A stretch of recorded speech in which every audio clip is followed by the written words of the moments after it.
Welcome to Shaping the New York City Skyline, the podcast that explores the stories behind the buildings that shape our city. I'm your host, Brenda Slokowski, and I'm here with my co-host, David Shamshovich. Hey guys, Hey. Welcome back. Hey, Brenda. Hey, Camilla. It's Hey, guys. great to be back on the mic. Back on the mic. We've, we're at this point, we're an episode into season 2. Season 2, guys. And We've done it. We've done it. We're sophomores, Look at us. which means we're past the hazing. We're past all of the freshman orientation stuff. And now our sophomore season generally are the best seasons. Well, Of now TV we get to shows? go to all the cool parties because we know the lay of the land. Yeah. you We know? still can't drink, but that's okay. But we can pretend we Who can. says we can't drink? Well, sophomores and I guess if you're no, I've missed our banters. I really have. Even though some of them don't have a lick to do with shaping the New York City skyline, I think our skyliners definitely appreciate how comical, levity. our How attitudes, funny we are. how funny we are, how comical we are. But I wanted to really turn to the great guest that we had, An incredible guest. Yes. Incredible. Andrew Barrocas, It was a pleasure to have him here. MNS Real Estate. MNS. And he's a wonderful guy. He's a broker who's had a great history. He's like a lot of the past podcast guests we've had. He's very close in age to me. I see a theme there. But he's had a very interesting past. He's been doing this basically since he's been out of college, right? Yeah. And he got started early, I'll say. He's been working since he's 12, 16, whatever it was. he's been doing sales since that time, and Yeah. you'll hear about his ventures with an ice cream truck to earn some money, and he's been doing sales, basically coached by his dad, who he's very close to, who he still turns to for advice, and clearly they have an excellent relationship, not dissimilar to some of the other guests that we've had, who've had a lot of influence from their dads. Not every single one, but if you really go back, a lot of people have had influence from their dads. Maybe they didn't go into the exact same business. Like Andrew's not, his dad wasn't a broker, but he did teach him a lot about sales, about business, and about how to be a good business person, how to be honest, and how to sell and how to make money. And to this day, he still listens to his dad. Fun fact, that's me. I was influenced by my dad. I'm very close to my dad. I still talk to my dad about advice and stuff like that. We kind of went into the same field, except I'm in the legal part of it. It really, his trajectory was my trajectory, you know? That's good. Yeah. Yeah. It was really, it you was have the very nice same- to see it in another person, I'll tell you. Yeah, I think most of our guests, they had parents that taught them a great work ethic that they took to life and they applied whatever they did. Development, investing, politics, everything they did. Yep. Yeah. That's what we like to hear. We like to hear, where did these people come from who shape the New York City skyline? David, I was waiting for you to finish your sentence so I could say something to the effect of we like to see what shapes the people who are shaping the New York City skyline. Well, maybe we'll use that instead. Okay, great. I was waiting for you to finish so I didn't interrupt you. I could just see you try. Stop!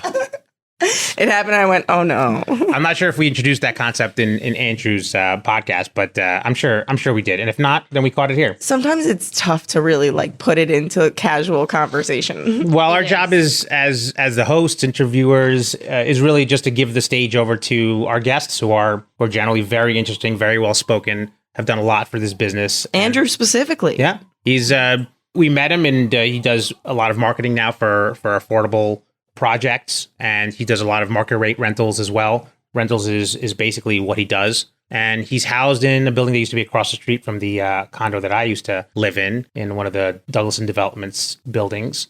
And he does a lot of work for them as well. And he's just a fantastic person. I know I say this about all our guests, but tell you the truth, that's who we invite. We invite people that we like, who we work with generally. Some people we don't work with, but we know of, or are friends of the firm, or are friends of ours, and we like them. If we didn't like them, then They wouldn't be here. Yeah, they wouldn't be here. or they've recorded shows and we just didn't hear them. It means that you should get on my good side if you want to be part of this podcast. Is it the left or the right side? Which is my good left side? side's definitely the left side. Yeah. Yeah. I'm a lefty, so I assume my left is Me my right too. side. Yeah. Well, I'm a righty. You're righty. Yep. That's okay. Oh. Nobody's Okay. perfect. Sorry. Well, I don't know what Andrew was. Maybe you'll find out on the podcast. Anyways, Andrew came and he was so kind to to share some time. We work with him on a regular basis, and we love and respect him and his team. He's got an amazing team of people behind him. I think that everybody is going to be very impressed with Andrew and his company. And please look him up if you need anybody to help you with rentals or other marketing and leasing up affordable units. He's a guy to contact. You name it, he can do it. Yep. And without further ado, Mr. Andrew Barrocas.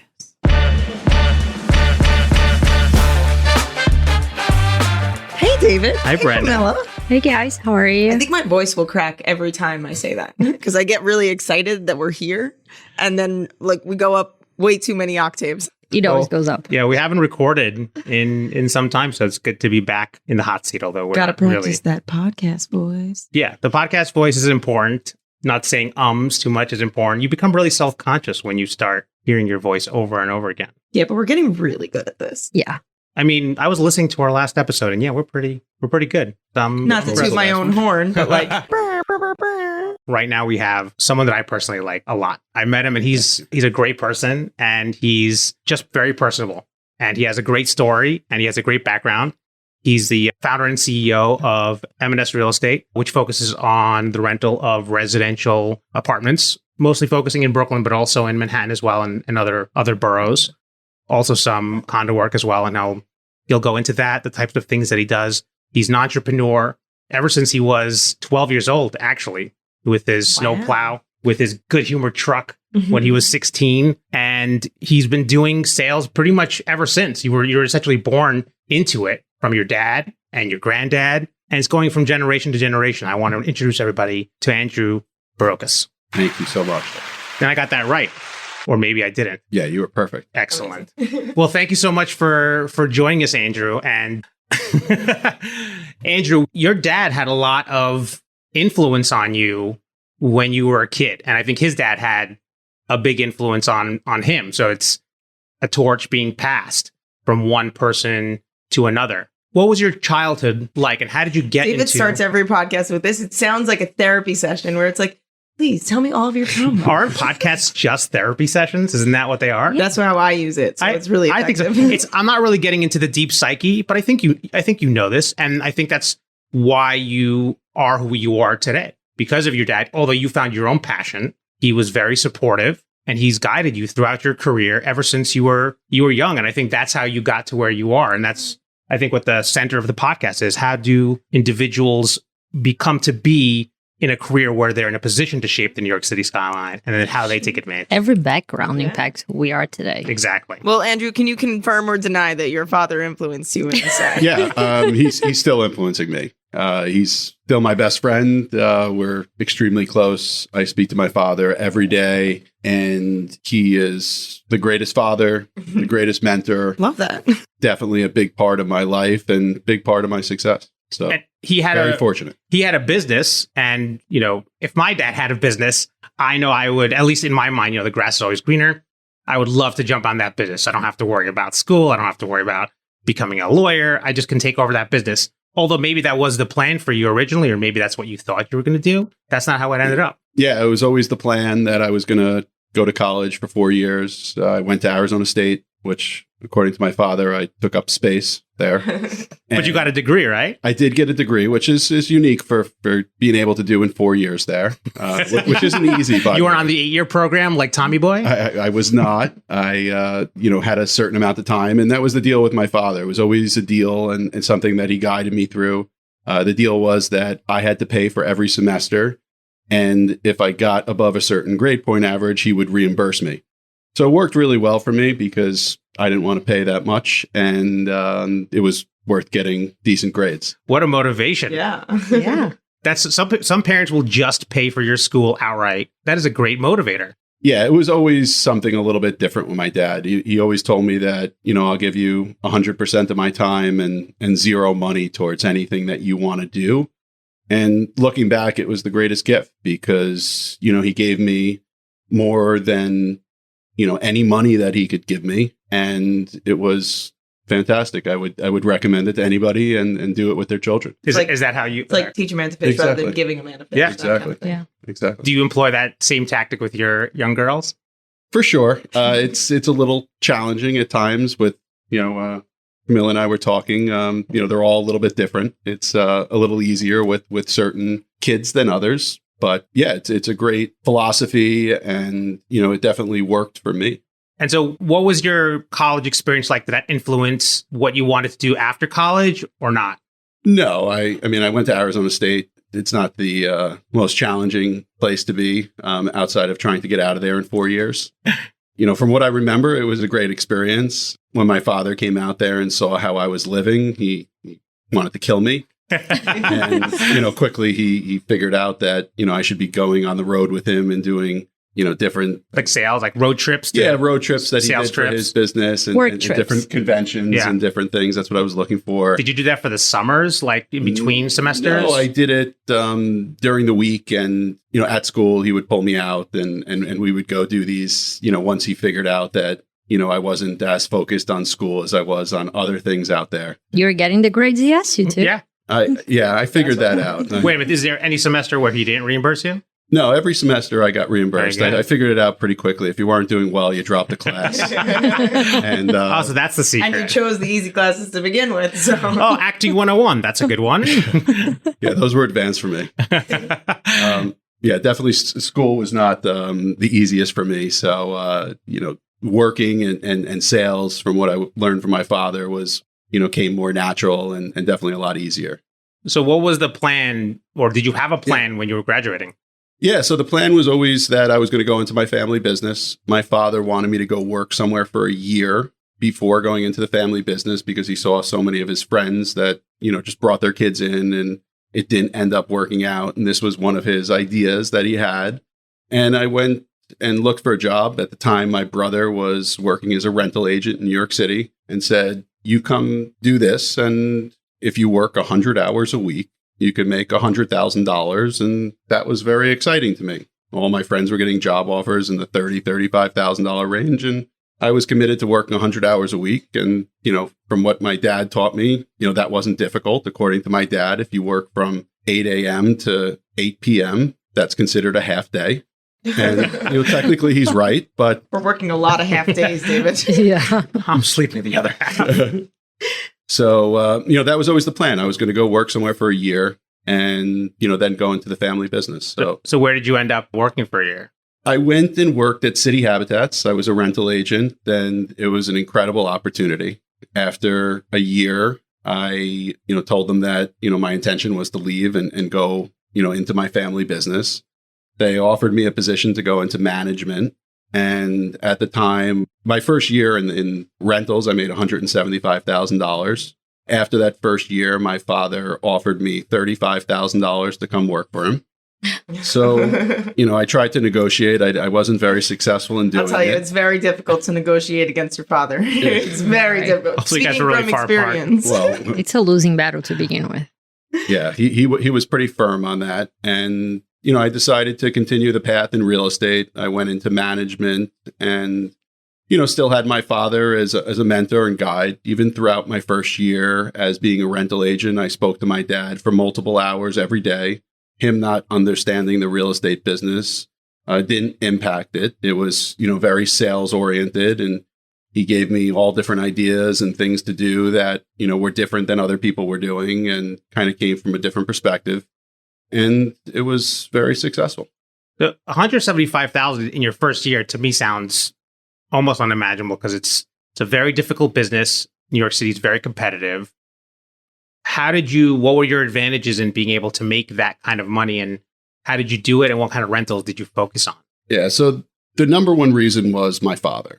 My background was different. I came in with a lot more confidence, a lot more, I had a lot more skills than somebody coming in day one from a sales perspective. He taught me how to deal with rejection and sales and making people like you and doing things differently and working harder and more hours. And, that was a good combination for sure. The other part is that I ended up working more than 100 hours. I really enjoyed what I was doing, and it came very natural and easy to me. So, I'd spend, the first 20 something 20, 21 years of my life struggling through, school and sitting in classes and learning about things that I never thought I would use, which I haven't.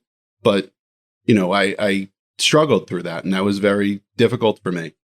So, this was easy and it was fun, and doing it with my father was amazing. And, he always told me that, it was great working with me as a young person because, I would listen and do anything he said. And he used to always tell me that like he felt like the Wright brothers invented flying because they were too stupid to know that it couldn't work. And he used to just tell me, just keep listening to me and trying these things. Don't try to like outsmart it, and just work your butt off. Yeah, ignorance is sometimes very much blissful. It is. He's told many of my friends that Andrew was the greatest thing. He was like, he would literally do anything I would say. And it was true. I would try things that, most people would be like, that's stupid. I'm not going to try that. I don't know if you remember any, but I would love to hear some of these interesting tactics if you're willing to share them. It always had some humor aspect to it. It was always, something different. I think the biggest thing was that he made me believe that if I did a deal, that the chances of doing a deal with the next person you worked with was that much greater. And he also convinced me that if you didn't do a deal, like, okay, you got it out of the way, now you're going to do a deal. So regardless if I did a deal or not, like, and just kind of talking about it and thinking like, that doesn't make sense. But he was able to convince me of that. So I always went in with a positive attitude where, so many people are, they'll get negative or they'll think about what they could have done to improve. He was just focused, just keep doing it. And, the more people you meet with, the better off you're going to be. And he was right on. Was there anything that surprised you about the rental market or the housing market that even though sales were something that you were doing since you were a kid and you got a lot of guidance from your dad, it's either caught you by surprise or it was different and you need to get some knowledge about housing laws, things like that? Rejection. That was something that was interesting to me. Like people just couldn't deal with the rejection aspect. And, a big part of it was I had a lot of experience at that, from school or, different things I did in my life. And, a lot from just my father explaining to me that that's business. Like part of business is dealing with rejection and being able to face that and how do you overcome it? So, I was always very surprised that, I went into a very competitive setting at the time in the number one office for the largest rental company at the time, and went in and did the most deals out of anybody. And, that was definitely surprising to me. I remember, people asking like what I was doing and how I was doing it. And, I was a little afraid, like if I'm going to tell people like the secret sauce. Yeah. And my dad would explain to me like, don't worry, you could tell people, but they won't be able to do it because the first time they go out and they deal with rejection, you're going to walk away with a smile on your face and you're willing to try things that other people aren't. So for instance, if a client called me and said, hey, I decided I'm not going to take that apartment, I'm going to go with something else, it was, congratulations. And I would speak to my dad and he would have me send them a little gift. And, inevitably they would call up and thank me for the gift. And, that's something different than anybody would do that just didn't make money. And it was, listen, you've already invested time in working with that person. Here's like the little, final touch that you could do. And that gave you an opportunity to ask for referrals. And, that was a really, great advice and something that I learned, which is, a lot of people feel that, you get referrals because people like you or, maybe you're successful. So a lot of times I'll ask salespeople, like, when do you ask for a referral? And, they'll say when you're successful in a transaction. And my dad taught me that, if somebody didn't like you for some reason, ask them if they knew anybody else that maybe wouldn't like you. So it always had a little bit of humor to it. He's got a great sense of humor. And, I came in with no experience, but I had, 40 years of sales experience from my father literally with me the entire time. Yeah. So why is it that they decided to move you to management and that you decided to take it if it was so lucrative in the sales position? Yeah, so that was an interesting time. I asked the same question.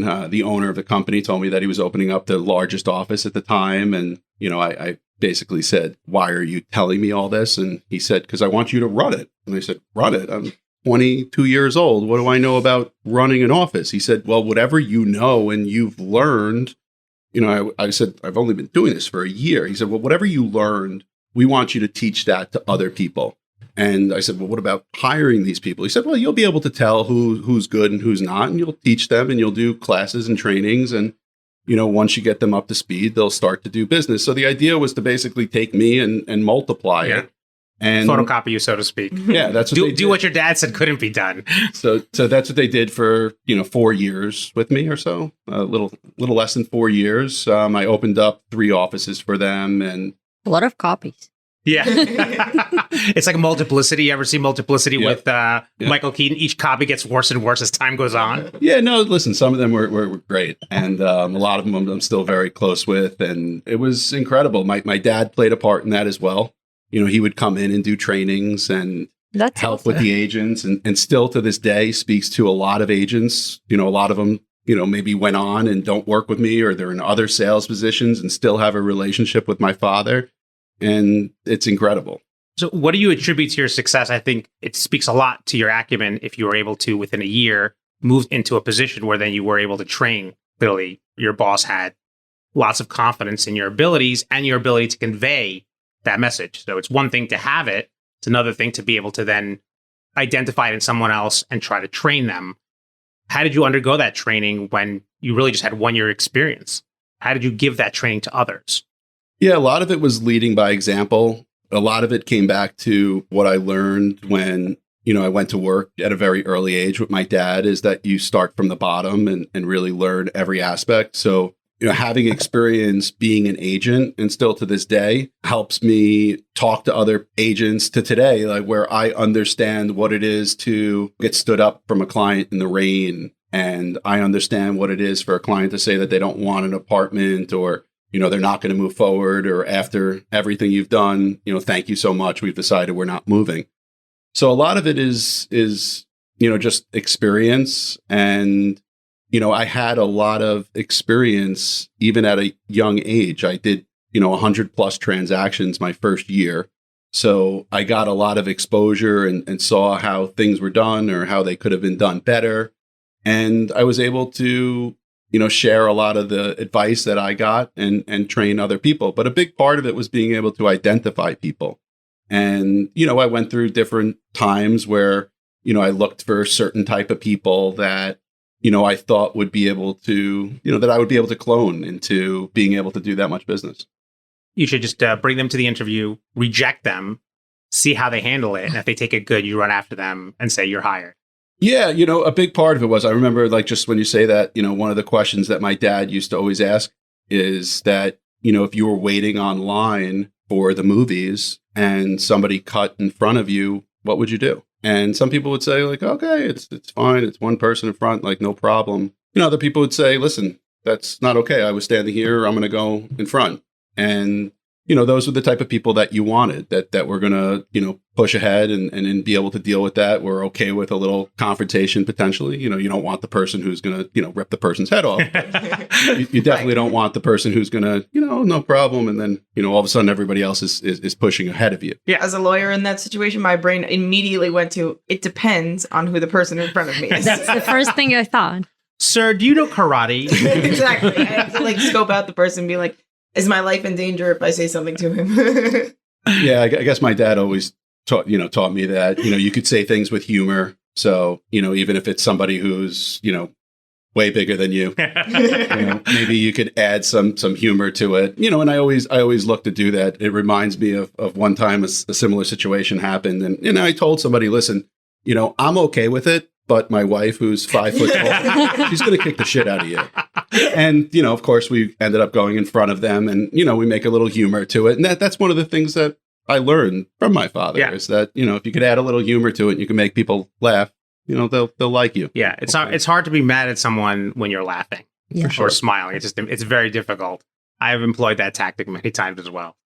So during this period, what year are we talking about when you were doing the management at Citi? So that was from 2002 to 2005. Okay. So it was right before everything hit the fan, but it was around the .com bubble. Yeah, the .com was like the late 90s. I guess it was late 90s to 2001. I started in rentals in 2001. And, I was in the business for 2-3 months, and then September 11th happened. So that was really like my first, shake up in the business and kind of seeing how things work when, people don't want to rent apartments in downtown. And then how was that period compared to that post 9/11? I imagine the activity dove off a cliff at some point. Yeah, so I work in an office actually right around the corner here at 937 2nd Avenue was the first office between 49th and 50th. And that was the first office that I managed. And when they offered an LMDC grant, the Lower Manhattan Development Corp offered a grant downtown to kind of move people back down into the financial district. That's when the company that I was working for decided to move me down there. They had a lot of apartments available, and I had to go down there and do my thing and get agents trained and up and running. And, there was a lot of opportunity to lease these apartments, and they needed, people who would move quickly. So I went down there at the time, and it was definitely an interesting time. Not the place you want it to be, but, a tremendous amount of inventory, which led to a lot of opportunity. And, a big part of it was kind of adjusting to the market. It was a new market to me. I didn't know it. And, that happened a couple times in my career where, they brought me into different areas, and, I wasn't as familiar with the areas. The West Village was the next office I went to. And I remember, when I went up there, I would talk to my dad on the cab ride going up to the office. So I just got this, what they call promotion, and they were moving me around, and I was in the cab. So of course I call up my dad, and he kind of gives me my pep talk of what I'm going to say when I walk into this office as kind of the savior. And I went in and had the conversation, and my dad said, don't take any questions, afterwards meet with people individually. And I remember after I spoke to everybody, walking out and saying, does anybody know where I could just go grab a slice of pizza? And they said, yeah, you just go down to the street, down towards Perry Street. And, there's a pizza place right there. And I said, where's Perry Street? So by the time I got back, like 30 agents were like, how are you going to help us if you don't even know where Perry Street is? And, that was an objection that I worked on with my dad that night, and, figured out how to convince them that, I'll figure out where Perry Street is. And by the end of the week, I'll know more about, the West Village than you do. And, it's more about sales, and, I'll learn the area. Yeah. It's not, at least you didn't ask them where Houston Street is. Yeah. That would have been. When I started in the business, I kind of focused on, everything with numbers, because the names kind of confused me a little bit. And I got a referral one time that wanted to go downtown. And, my dad said, listen, that's what cabs are for. You just jump in the cab and you tell them where you want to go. They'll take you there and you do your thing. I'm like, oh, great idea, Dad. The only problem was my second showing, I jumped in a cab and my client's in the back. I said, Dad, I said to the cab driver, take me over to 65 Bank Street. I remember the exact address. And the guy said, sir, that's a half a block away. And I was in the front seat. I'll let my clients know that I don't know. Just drive around the corner a couple of times. I said, just drive around a couple of times. We'll be fine. I didn't know that story, by the way. So I just thought that's what I would do. So I guess you and I are, that's very funny. My dad? No. I was just in the cab. If he's up for lessons, we're all here for it. How do you get up to speed on a neighborhood? What tactics do you employ? What sort of research do you do to catch up to speed on the market? Are you reading reports from other brokerage firms? Yeah, when I was doing it originally, it wasn't, I didn't look at reports. Like that wasn't a thing, nor were computers for the most part. So, I don't think Google yet existed with stuff, and companies weren't publishing reports at the time. So, a big part of it was just kind of learning the inventory, learning the streets, learning, what new inventory was coming to the neighborhood. And I had a good memory for it. I can't remember everything, but for some reason, real estate just stuck. I would drive around and learn every building. My roommate at the time, I lived in Brooklyn and worked in Manhattan, and my plan was to be able to make enough money to move into Manhattan. And every Brooklynite's dream. Yeah, we would drive around at night, and he was in commercial real estate and I was in residential. So it was like, listen, if there are only commercial or residential buildings. So like we would go down the streets and we would have to name every building, and we kind of made it like a game almost. And then, at night we would go stop by Mamoon's and grab, Oh man, Mamoon's. I remember those 2:00 in the mornings right after the Comedy Cellar. Yeah. So I went to NYU. So Mamoon's was like a staple for me. Mamoon's was a regular for us. We would hit Mamoon's and then we would go home and start over in the morning. But we did that a lot of times where we would just literally drive down the street, If we didn't know the building, we looked it up, we wrote down the address, we went back, we did some research. And, the goal was for him to know every commercial building and for me to know every residential building. So, And with the advent of the internet, I feel like things have significantly changed.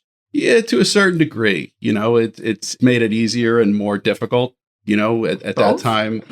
I think so. I think nothing takes the place of, I can go on a Google map and go through the area with just walking through the area, but nothing replaces it, I think, particularly if you're a visual person, which I imagine you probably Yes. are, which is why you memorized it. Yeah. Walking through the space and seeing it as it is versus like Google Maps, like, when was this? 5 years ago, 3 years ago, yesterday?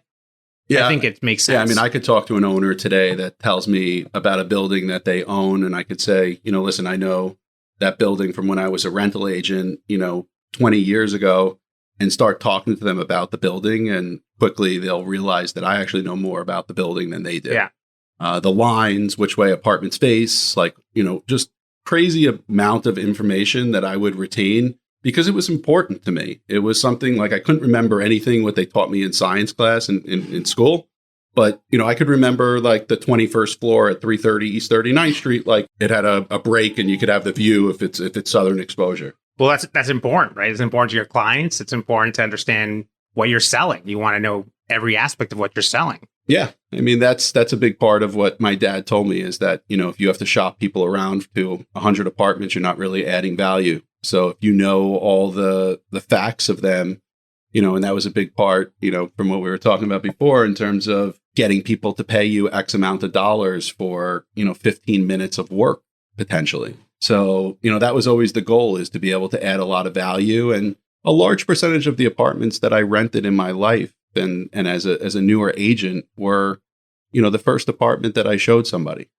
So, that was always a challenge because at the time everything was fee based. So we were charging fees to the tenants. And, with my dad's help, we crafted, the best way to explain that to somebody. And, it didn't make sense for everybody, but, if somebody valued their time, that person was more interested in working with somebody like myself. Yeah. Is there a reason that you tended to go towards rental versus sales, or did that just, you fell into that? That's why. Quickly. Yeah, it was, I was only doing it for a year.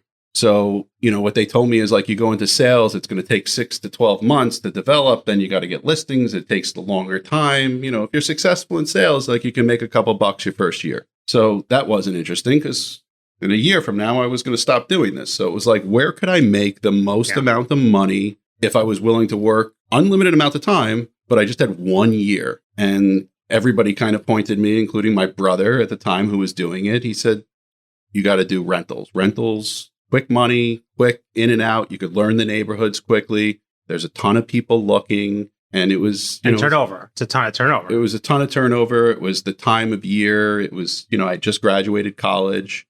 I had this dream of going away with all my friends to Europe. And, of course, my dad at the time, he said, I think that would be great, but, I don't know if you could afford it. And he wasn't willing to give me the money for it. And, that was a big thing. I really wanted to go on that trip. And, I started doing rentals right away. And, they told me that this is the busiest time of year. This isn't when you want to miss. And, my dad said, listen, you have a decision to make. You could start your career and, it could pave the foundation for you, or, you can go have fun for more time. Yeah. And a lot of the people that we've talked to on this show are like-minded. They said also they've had other opportunities. They could have gone and done other things with friends, and they chose to focus on whatever their aspect is, whether it is architecture, development, or working as a broker, because that's what they ultimately wanted to do. And they decided to put aside other things. So you worked for 4 years in this management role, and then you decided you want to leave. How does that decision come about? And where did you go next? And how did that decision come about? So during that time, my dad was telling me that, if you want to do this and you want to, do this long term, obviously the bigger goal was to own your own company. And the experience that I was getting was incredible. He always said that it's easier to learn how to shave on somebody else's beard. And it was an incredible opportunity that I got from Andrew Heiberger, who owns City Habitats. And it was something that I don't believe a lot of people would give, a 21-year-old kid this opportunity. And he did. And he kind of gave me the keys and let me kind of run with getting advice from somebody who's not even in real estate. And it ended up working out for all of us. So when he told me that the company was going to be sold, I kind of saw that as the opportunity when I talked to my dad, and he said, listen, you've learned a lot here, and now is the time to try it on your own and kind of spread your wings. So there's a natural transition. Could you have gone to new ownership, or was that something you just didn't want to even do? Yeah, I wasn't interested in doing that. They tried to, I stayed there out of respect for him until the transaction was closed. And once this transaction was closed, I gave my notice, and I had a non-compete with them, and I honored it because, that's what I was taught in life, is that, you honor anything. And I honored the non-compete. I went back to being an agent. So I was, still went back to, how I was doing it previously. And, I was still doing the 100 hours a week plus. And then in the other 100 hours, I was focused on opening up my own company. So I would work all day. Yeah, 200 hours. I mean, obviously it was just shy. Yeah. But yeah, it was, I would work all day as an agent, and, I was very limited with funds to start, and, I needed to, get everything set up. And I, looking back, I would have done it different than how I did it, but it's all learning experience. And hindsight is always 20/20. Yeah, for sure. Well, what would you change now? I would have focused very quickly on properties. That was something that, not until, 4 or 5 years into my own business did I start to have a more concentration on being more on the listing side, representing owners and developers versus working the client side. When I started in the business, that's kind of what I learned. And, that's what they taught me. And, that's kind of the management role, was to teach other people how to work with buyers and renters. And, that's kind of the business model that I was in. And then kind of got a little taste of working on the property side. And, that seemed more interesting to me, that to represent owners of full buildings or the listing side versus, working with tenants. As a tenant, it makes sense. How did that come about that you realized that this is really the better route for me? At that time, I was looking longer term. Like if I was going to do this for a long time, like how do I set a foundation? How do I, have more of a predictable business where, the rental model was changing. The internet was changing the business and how things. What year was this about approximately? This was in 2005 when I started my business. And in that time, like, there was a lot of like Craigslist was kind of coming on. Yeah. And more people were able to, like, all of a sudden, like 2007, 8, and like people started to have their own websites for their buildings, and it just made it easier for people to rent apartments. So I kind of saw the model of renters being able to find their own apartments a lot easier. When I started in the business, people would come in, with their newspaper with the little, 4-line circling the apartment that they wanted. And I kind of saw that changing. And, I said, okay, like if I'm going to do this, like, okay, I got to get on the listing side and have properties and have people coming to me. Did you completely stop on the renter side? No, I wish I did. I wish I did, but I didn't. And it was a transition, and it really took, I opened up an office on 8th Avenue, and, that was probably in 2010, and it was a complete failure. I was, more focused on properties. I still wanted to like hang on to this part of the business that I had. And, it took my PR company calling me up and saying, like, Andrew, like, you're closing this office. Like, what do you want to tell the world about why you're closing this office? And like, we got to spin it in a certain way. And I said, well, why don't we tell them that I'm closing it because it was so successful and I was doing so well that I decided to close it. And she was like, what are you talking about? I was like, I failed. What do you mean why? I failed. Like, what do you mean why I'm closing it? Like, why would anybody close a business? Like, I invested $1 million+ into it. It was a complete failure, and it's fine. It's not a problem. And she's like, Andrew, like, I can't tell them that. And I said, well, if anybody asks, like, you're okay to tell them that because I'm okay with myself. I know that I'm going to be successful. And what I'm doing now seems like a better path. And that's where I'm going to focus. So that's, I mean, it goes back to your being able to deal with rejection. It's the same line of thinking. Well, it took me a little time. I say it with a smile on my face, but there was a period of time where I couldn't drive up 8th Avenue, from like 15th to 20th Street because, they kept like the same storefront that I paid for that turned into like a FedEx Kinko's. So you could see it. So it was a little sore. So it took me a little time, maybe 2 years, maybe there was a year that I was able to drive up the street, but I couldn't look on the west side of the street. It's a badge of dishonor. It's like a scarlet letter for you, right? For sure. I mean, that makes sense, but you eventually bounce back. So I want to hear about the redemption story is what I wrote on it. That's what everybody wants to hear. How did you redeem yourself after that very hard blow? So it was, at that time, it was, to be more focused on the property side. There were some new companies that were coming out. My old owner, Andrew Barrocas, opened up a company called Town, and they came in and took a lot of agents from us, people that I trained and were very close with. And, that was kind of the beginning of the end of, to answer your question regarding like what made you switch. And I spoke to them and, they were looking to build a company up to sell it. And that was their goal. So kind of like what they did with City Habitat, right? Yeah. But they were looking to do it like a lot faster with Town. And, all of a sudden I was like, they have these beautiful offices. They're willing to pay them a lot, higher percentage than I was able to. And, I started to say to myself, like, how am I going to compete if there's a company that is willing to do it and not make money? Like, I'm not in a position where I could do this and not make money. And then like Compass came. And when Compass came, I was like, oh my God, here's a company, like, forget about breaking even. Like, they're willing to lose money. So, like the Amazon of brokerage. Yeah, it's like one company's willing to not make money. One company's willing to lose money. Like, okay, I'm done. Like I threw my hands up, like I'm done, all focused on just, property side.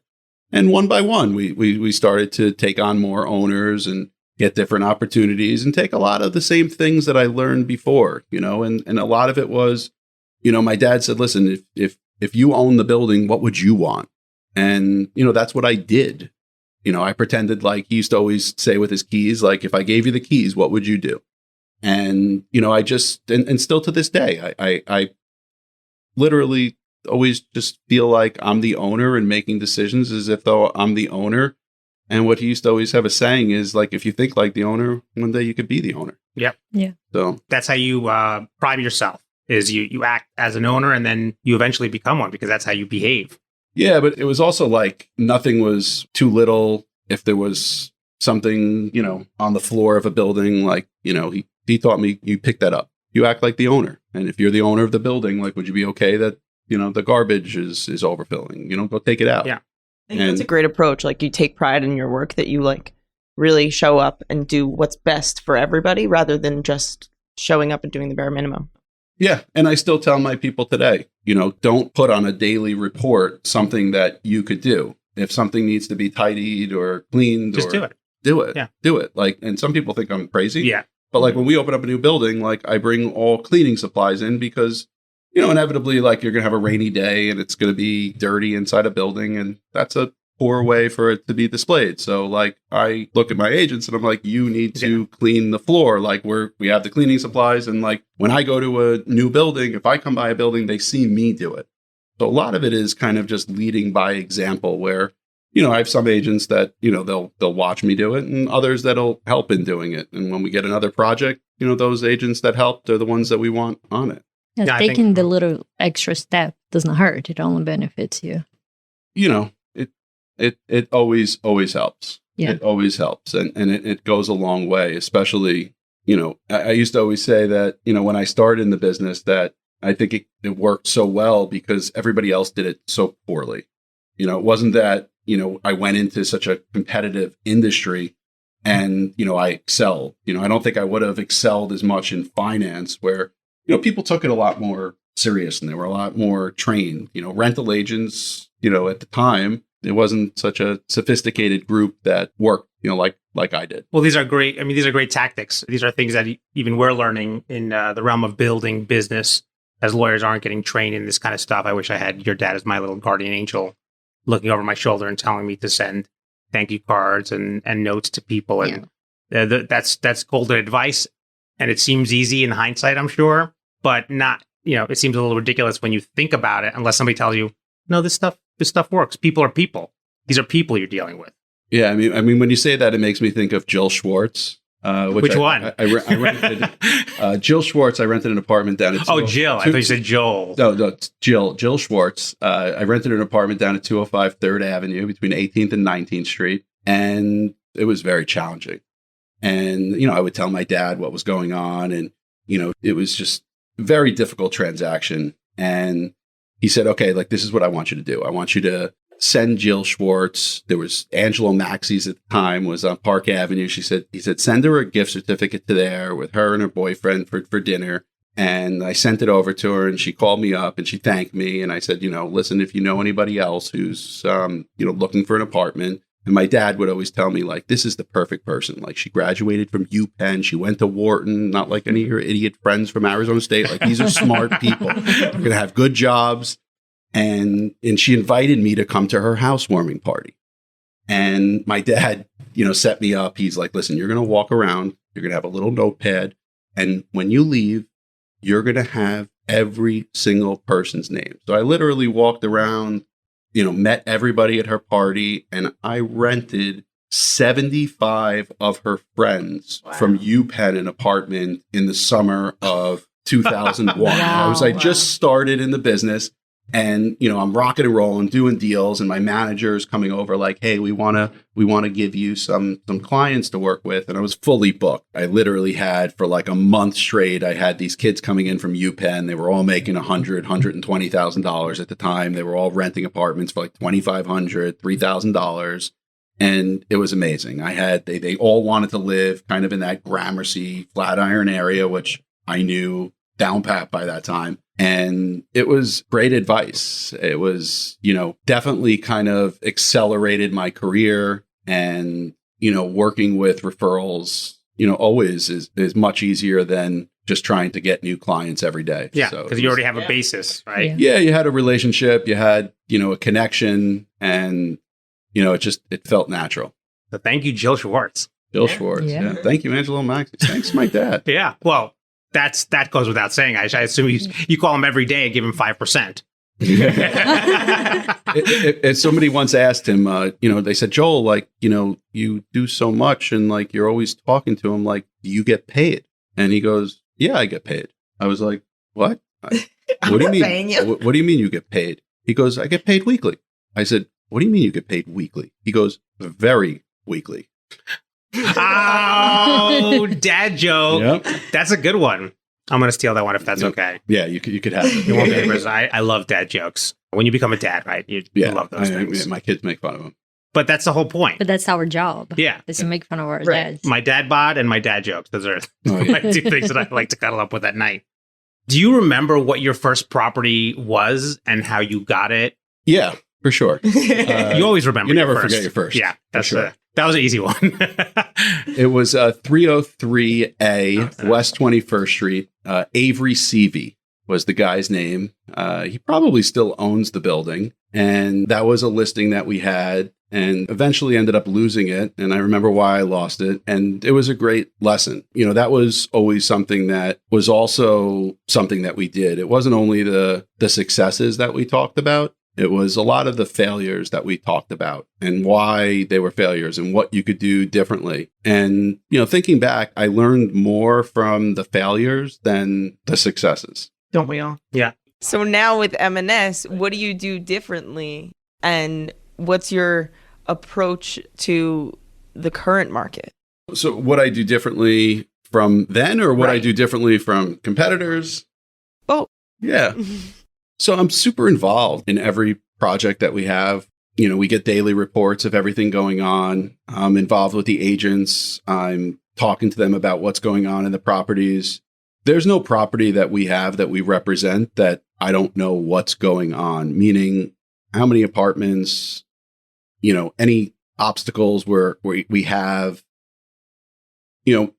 I'm bringing in the majority of the business, and I'm servicing the business. So it's not like I'm taking it and handing it over to somebody else. And, I see the owner once in a while, they call me, they want to have a conversation, see what's going on.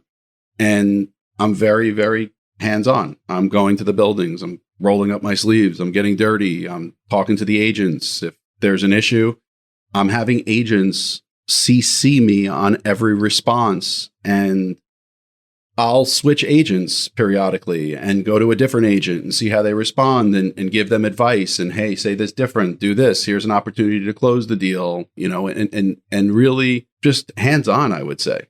Yeah, Yeah. totally. You've been doing this for more than a decade and a half at this point, it's nearly 2 decades at this point.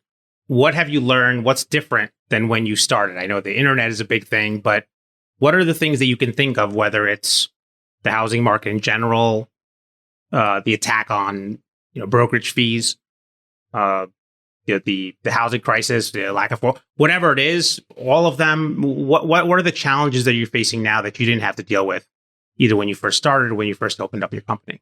It changes. It constantly changes, and you got to adjust to it. My father always said, some of the big companies, they're like, big tankers in the middle of the sea, and you got to be a speedboat. And, when the market changes, you need to change. So, we're without a 421A, I'm not going to sit around and pray that one comes back. We're being proactive. We're going into different areas. We're getting involved in affordable leasing. So it's being able to adjust to the market you're in. And I've seen different parts of the market, whether or not it was, 9/11 or, the financial crisis of '07, COVID, different things have happened throughout my career. And I've seen it as an opportunity and a change. A lot of people during COVID kind of sat back and, enjoyed their time at home. And, that was not in my deck of cards. It was, okay, this is what we're dealing with. Where is the opportunity?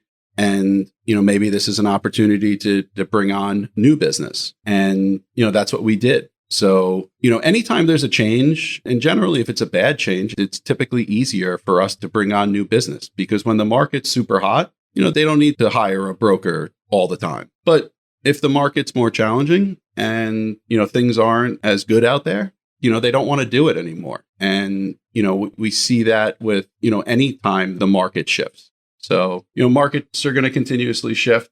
We're going to adjust to the market. We're not going to wait for things to come back. We're going to be proactive and not, reactive. How do you shift to a market? And I want to talk a little bit about affordable leasing. I know we're not going to go for too much longer, but how do you adapt to a market where the issue involves a lack of supply? Your job is to rent out units, and the vacancy rate is what, 2%? Between 1% and 2%, maybe 3%, because there's just not enough stock, or at least that's what I'm reading. So how do you deal with that challenge? What do you shift to? I know affordable leasing is one of the things. So different locations. So, we're doing more in Queens now than we've ever done before. So we'll go into different locations that have higher concentrations of new development happening. We'll get involved in different price points. A lot of things that people don't want to do. I feel like rentals especially, it was kind of like people kind of looked at it as like you do rentals and then you get into condos. Like that's kind of the natural progression is you get into rentals and you get into sales. I enjoy rentals. Like my father always told me is that, it's fine, but you got to be the best at it. And, whatever you do, you got to be the best at it. And if you're the best at it, you could do really well. So, we're involved in a lot of new developments in areas that maybe aren't as familiar to me. And we get familiar with them. We, go into certain price points that some people don't want to play in and we could excel at, the lower end price point. So we're able to bring a very similar model that we have to some of the higher end stuff and kind of make it very appealing to owners at lower price points. So just being able to be flexible and adjust to, the environment, the area, the markets you're in. And, we've been successful at doing that. Yeah. So it's adjusting your internal strategy to shift to where you see the market going at that time. Yeah. I mean, sometimes it's, you're anticipating something. So right now we have a big pipeline of projects for 2024 and 2025. Yeah. And, we're shifting now to areas outside of New York City to help fill our pipeline for 2026 and 2027. We're, like I said, getting involved in affordable leasing. Yeah. And a big part of that is because I saw it as an opportunity, but it's also timing. So it's not, it was always an opportunity. It's just a matter of timing and being able to do it. And I think that's a big part of it as well, is not kind of spreading yourself too thin, and that's one of the mistakes, that I made starting off, is that I wanted to be everything to everyone. And, you quickly learn that, you can't be everything to everyone. And, turning businesses away is okay. And, I'd rather refer somebody to a commercial broker or a retail broker than, try to do it on my own. And people will be like, well, you're in real estate. Like, why can't you rent out my office space? I'm like, well, I don't do that. Like, I don't know. Like, people ask me if I can draft their will. I don't. It's like the same thing. It's the same thing. It's the same thing. That was always, dealing with attorneys. I have a real estate license. Like, okay, well, then go. Good for you. Go find it on your own. But yeah, I mean, you got to adjust. It's inevitable that there's going to be changes, and the quicker you could adjust to them, the more successful you're going to be. So when you have a new development that's coming up, we understand that there's a lot of involvement with brokers in trying to market it right as soon as possible, working closely with the architects, designers, coming up maybe with the name of the building, things like that. What is that process? How in tune are you with the architect, designers, ownership in pre-marketing to make sure that this thing gets leased up as soon as possible, which I assume is very important to the owners, right? Because they want to start making money as soon as possible. Yeah, so a lot of our most successful projects were involved from early inception. So a lot of times a client's calling us and saying, hey, I'm looking at a development site on this corner. What do you think that we would be able to get price per foot for the apartments? And that's generally where it will start. And, let's say we say $70 a foot. They'll put it in their underwriting if it makes sense. We'll go to the next stage, and they'll kind of come up with a massing of the building, and, they'll maybe retain an architect even prior to them closing on the site to see if it makes sense, and kind of doing a feasibility study and kind of going through the process initially. Once they acquire the site, we're heavily involved in dictating the unit mix to the architect. We're telling them, how big the unit should be, how many studios, how many one bedrooms. We're strategizing, to make sure that, with current 421A, Affordable New York, that they will be able to get out of stabilization. So we're advising them on ideal unit mix. We're then, if they have an equity partner involved already, if they don't, sometimes we're talking to those equity partners. We're not sourcing them, but, as they get them, they're bringing them to us. And same thing with debt. As they get to that process and need debt for the project, we're helping convince the banks of the numbers in the area, the absorption.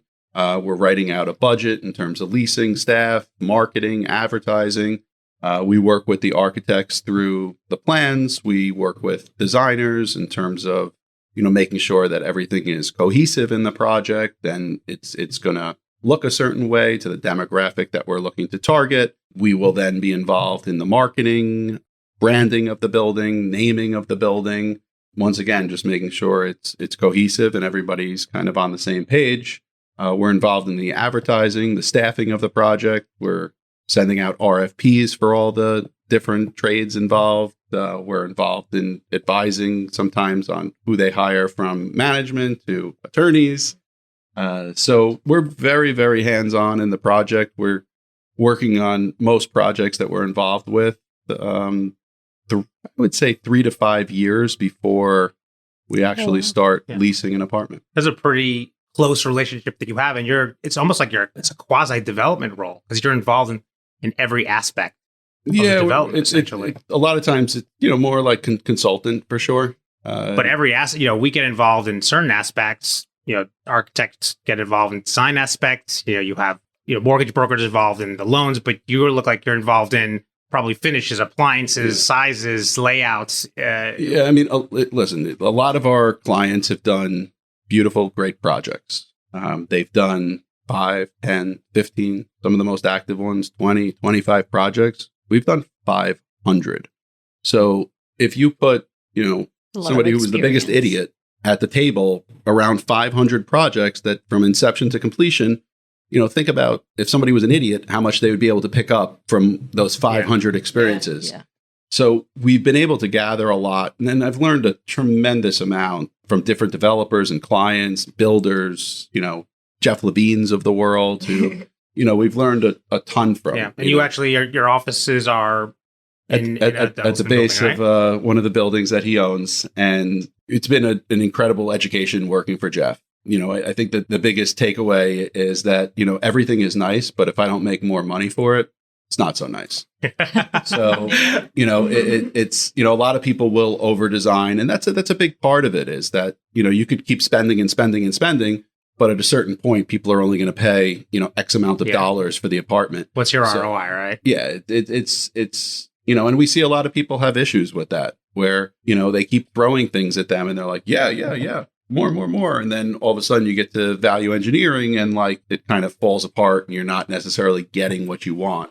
So, it's important to, build the right product, not overspend, spend in the right places, put the right pieces into it, and you'll be successful. So, a lot of it's come with experience and we're still learning, it's every market, every area, every building is different. It's, who the developer is plays a big part in it. Their experience, right? Whether they're willing to listen to what you have to say. Yeah, for sure. For sure. Sometimes they don't take our input and they want to do it their way, or they want to, all different experiences. Yeah. I could tell you from, clients who've had their significant others design certain aspects and it definitely didn't match to, the wrong unit mix. There's projects where we fight like, okay, we want this, this, and this. And they're like, well, no, we think that we should get this, this, and this. Yeah. I mean, the market. That's why they hired more you. than anyone. Yeah. So you should, at least that market that you're working in. And if they, they're single people that want studios, why would you do 2, 3, 4 bedroom, right? For families, you want to lease up that building. And once that building is leased up, how long do you stay? Do you generally continue to work on that property as things have to get released once they get vacant? Or do you? Sometimes we'll stay on and handle the releasing. And sometimes they'll bring in their own leasing team. Sometimes they'll sell the building. Sometimes, they'll bring somebody else on. Yeah. That's happened. So a variety of different things could happen at that point. For the most part, we're staying on projects and involved to a certain level. Sometimes it's not the same level that we were involved before. Sometimes we're staying on just to consult them on renewals and the releasing. And sometimes we're just handling everything for them. Yeah. So it depends on who the client is, what the relationship is, whether it was a good experience. Well, you offer the one-stop shopping, so Yeah. I think that's a huge plus of you guys. Yeah, I mean, it's for some people it is. I'm sure you guys have worked with the clients that you're happy. Yes. You're happy when you get to the end, and Yes. and the thought of doing anything else Never. with I them. love all of my clients. Each and every one of them. I just said yes 3 times in a row and then switched it back. Yeah, It's a challenge, right? Clients can be challenging sometimes. Yeah, it's I just when you say that, it makes me think of what my dad told me is that like you specialize in working with challenging people. Yep. Yeah. And Wow, I actually love that. yeah, it's always the client that's like, listen, I know I'm a pain in the ass. It's like, listen, I specialize in working with pain in the asses. And then there's like a big silence. But I mean, they're paying a lot of money for a service, and they want what they want. I'm not saying they have to be jerks about it, but a lot of clients You better feel like not they be jerks about it. Well, sometimes they are, and we can't do anything No. about it. Well, we could just you could choose not to work with them, and that's something that my father taught me as well, which is if somebody drives you crazy, let your competitors work with them because they're not going to just change; they're going to drive them crazy. Yeah, and I let like them that. drive them crazy. So, it's always something that has always stayed in my mind, and you got to enjoy what you do. You got to wake up in the morning and be excited about it. You got to go home and, be able to spend time with your family and enjoy yourself as well. And, there's definitely people I've worked for before that some level of that just didn't happen. And, it's not necessarily you, maybe that's just their personality. And, my dad would always say, just refer them to somebody else. Like, I have a great referral. Why don't you want to take them? I just have too much business. I I'm went so to this busy. Jill Schwartz party, and I got like 75 people to work with now. I'm not gonna badger you too much because you've been a wealth of information, and we're interested in this side because we don't get to see this stuff. Right. We don't get to see the side of what you do and how you interact and how you set up a building and the things that you do. So, and it is part of how we shape the New York City skyline because you're building buildings for people. So if you don't put those people in those buildings, meaning do what you do, then what's the point? So that's a very important role. If you build it, they will come. You're making them get into these buildings and reside there. So it's a very valuable service that you're providing, and you're very successful. You've done amazingly well for yourself. And the last thing that I wanted to ask you, at least, was the affordable leasing side, to the extent that you can talk about it. I know it's a new venture. I'm not sure to the extent how much you can share of the experience, but how did that mindset shift? How did it come about? And how are you partaking in that line of business? So I think the first thing is that, when we started doing rentals, we would get 100% of them. And then the 421A in like 2013, 14, it was like 80-20. And, then most recently in affordable New York, it's 70-30. So every relationship that we had went from 100 to 80 to 70. And, inevitably it's going to be less.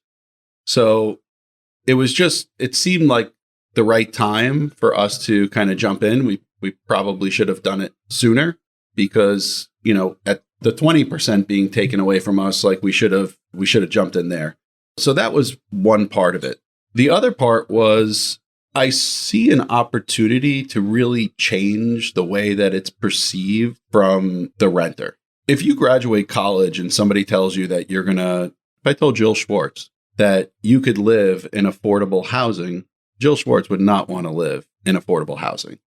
So I saw it as an opportunity to really rebrand what affordable housing is, which is really just income restricted properties. Yeah. So, that gets me excited, because if I spoke to Jill Schwartz and I said, Jill, your salary falls within here and here, and you could live in a brand new building and pay this and be rent stabilized and locked in for 35 years, would that appeal to you? Jill Schwartz would be interested in that. So the idea of being able to rebrand something and make it appealing to the younger generation that perceives it as a negative, and explain to them, rename it, rebrand it, and get the younger generation in these apartments versus, going and living, with other people or, spending a larger percentage of your income towards it. So, between those points, I saw it as a great opportunity. I love that outlook. Like I'm thinking of different names for affordable housing. Totally. Like, it's not affordable housing. It's not. Cheaper housing. It's income restricted. cheaper. I was always thought, I want to say cheaper, less expensive. There you go. It's comparable quality at a reasonable reduced price. It's the same quality. A lot of my developers are building the same finishes in the 70% that they're building in the 30%. Yeah, because it's more expensive to get different stuff. Yeah, and more complicated to coordinate. Like the smaller appliances are more expensive than the bigger appliances. Yeah, because room saving is actually more. If you want to buy big bulky stuff, right? Like say you want to buy a big bulky couch, but you want to buy like one of these cool, I don't know, CB2, whatever you want to call it, couches that like look like they're very thin and nobody can sit on them. Those are always more expensive. Yeah. I thought that was the autistic aspect. Yeah, it's the same with dogs too. Like the little dogs, people pay like $2,500. Yeah, the doodles, all the doodles. You want like a big one? They're a lot less expensive. Nobody wants like a gigantic wolf dog. Yeah. Camilla had a beautiful, a little Saint Bernard. Yeah, Saint Bernard. Saint Bernard. Yeah. Unfortunately, it's 150 pounds. 200. Unfortunately, passed away a few weeks. Was it a few weeks ago or a month ago? Yeah. Well, you could buy a new one. I'm done with dogs. For a lot less than you could buy a little one for. I'll tell you, my little one, very expensive. Yeah. I will tell you, Humphrey was quite expensive. Well, I mean, anything 200 pounds, I know personally that they eat a lot. But the affordable renaming it, right? I love the idea of it, like income restricted, or that like interests me more. We need to workshop that. Let's figure something out. I'm into it. It's obviously an important aaspect, but for the 80-20 or 70-30s today, which are mostly because of the new 420A program now expired, whatever you want to call it. Those go through a lottery. And yes, there's sometimes you can go back to market. Currently, though, you're working on subsidized housing. How do those get marketed and leased up? And how do you get that type of work? I promise this is my last. So it depends on what AMI levels. Obviously, the lower AMI levels are a lot easier. And you get a ton of people who come to Housing Connect and, will just lease apartments right through there. As you go to the higher AMI levels, it's a lot more challenging. Some of the 130 AMI apartments in Queens, for instance, we're getting more money for the affordable apartments than we're getting for the free market. So you need to be creative there, and you need to do advertising. You need to kind of position it different. In terms of how we're getting them, a lot of times it's just our clients that we're working with that have to hire somebody to handle the affordable side and handle the whole process for them. So we're getting hired, and because we're getting into it, I'm starting to talk more and more with people, and I've never been involved with a part of the business where people are like, please go take it. Like when do you start? I'm like, so I have multiple clients that are like emailing me like, did HBD approve it? I'm like, you know what it is working with the city agencies. Right. It's taking a little bit longer than what we expected. Sounds like my job. But hopefully to hear back. They won the lottery, right? So by the end of the year, like fingers crossed, and they're like, okay, like please. So, as I'm speaking to more people, I'm seeing that they've had bad experiences with it. And a lot of it is just kind of people, do what everyone's doing. And that's always an angle that we have is kind of doing it different than how everyone's doing it. And, we're going to find success with it. And we've already started experimenting and trying things, and it's working. And, that's a big part of my success is that I am willing to fail. And it's part of learning. And I'm going to keep trying it. And, until it's successful. And it has been, and you shift, and then it's and more you still successful. continue to be. Yeah. Well, certainly not working on my good luck, so I got to figure it out this way. Well, I mean, you must be doing something right. So, Andrew, your time has been invaluable to us. We appreciate the perspective, and we thank your dad for all the knowledge he's put in you so that you can give some of that to us and to the Skyliners who are listening. I think they're about 2 or 3 trillion now, and then I'm going to have to figure out what comes after trillion. Andrew, it was absolutely bazillion. We'll figure it out next episode. Thank you so much, Andrew. Thank you so much. Thank you, I appreciate you guys having me. Andrew, coming in. and if our Skyliners want to contact you, how can they find you? Just call my father. No. Yeah. Actually, I would love to do that. He's the best. My cell phone, email. Oh, you want to give people your cell phone? Don't give people your cell phone. That's totally fine. I mean, if you have 3 trillion people, I do, we definitely can't back those numbers up. I mean, maybe if you took off some zeros. If we took off some zeros, 300. No, I'm into adding zeros, not reducing zeros. Yeah, I mean, feel free to share whatever, either Twitter, emails. If you want to sell, that's not a problem at all. Yeah. Yes. My cell is 917-902-7080. And we'll put that in the notes as well. Yeah. So you can contact Andrew, company's MNS. You can go on his website. And it's been an absolute pleasure. Please call him, even if you just want to say hello and talk about real estate. I think he'll have a lot of knowledge to impart on you. Would love to. Yeah. Thank you so much. Thank Thanks. you. Well, everyone, that's our show. Thanks so much for listening. And of course, don't forget to subscribe. Also, don't forget to leave comments, because we love to hear from our audience, right, Brenda? Yeah, feel free to reach out at info@sideandshine.com or visit our website at sideandshine.com. We really look forward to hearing from you. You could also reach out to David and Brenda at dshamshovich@sideandshine.com and bslakowski at sideandshine.com. Those are lengthy last names. You can just find us on our website. That's right.